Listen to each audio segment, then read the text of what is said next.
We're having a rally today to raise awareness of Blair Mountain, to raise awareness of Mountaintop removal, and to start putting pressure on the banks that are financing these operations. Currently there's about 5 different permits that would impact the Blair Mountain battlefield, all in various stages of operation or the permittal process, so yes, it's a very imminent threat.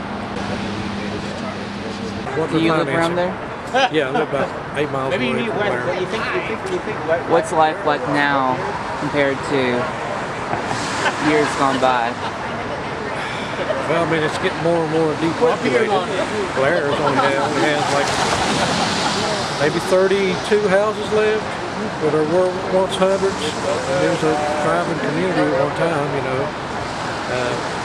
Most of the people worked in local mining jobs, but yeah, it's just, plus the mountain has, the last couple of years that they've gated everything off. There's no access to anything up there. They posted all the land, so it's made it illegal to even basically just get off the highway, you know. And a lot of people used to use those mountains for recreation, you know, four-wheeling and digging ginseng or whatever, you know, and now there's no access to it.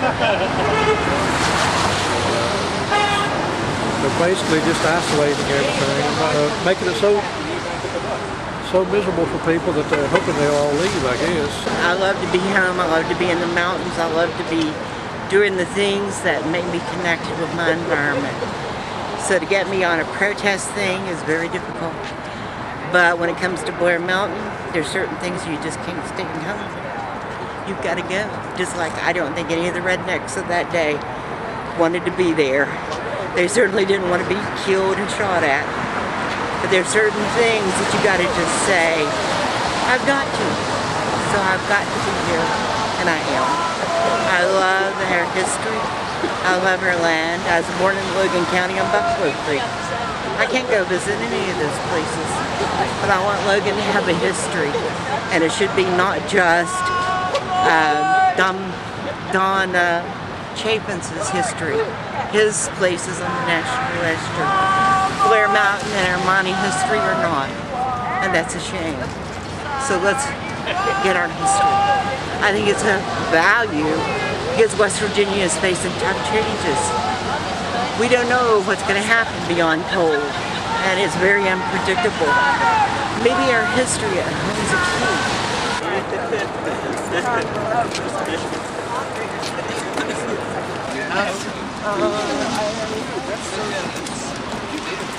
Hey, hey! Oh, oh! MTR has got to go! Hey, hey! Oh, oh! MTR has got to go! Hey, hey! Oh, oh! MTR has got to go. Hey, hey. Thanks everybody for coming out so far. You know, we walked a little bit, held some signs, but now we're at our destination, and this whole thing is to raise awareness of what's not only happening at Blair Mountain, but what's happening across the coal fields.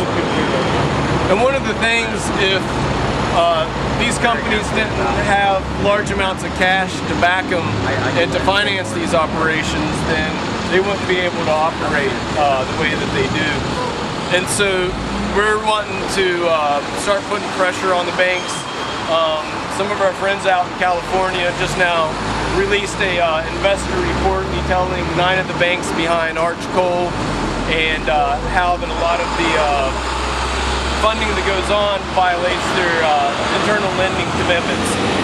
And so there's a whole lot of room here to put pressure on them, try to stop the flow of capital that's going into these operations. And we have a couple people that are going to try to go in and talk to Morgan Stanley and deliver the investor relation report that we have that's detailing all the abuses that they're engaged in about lending.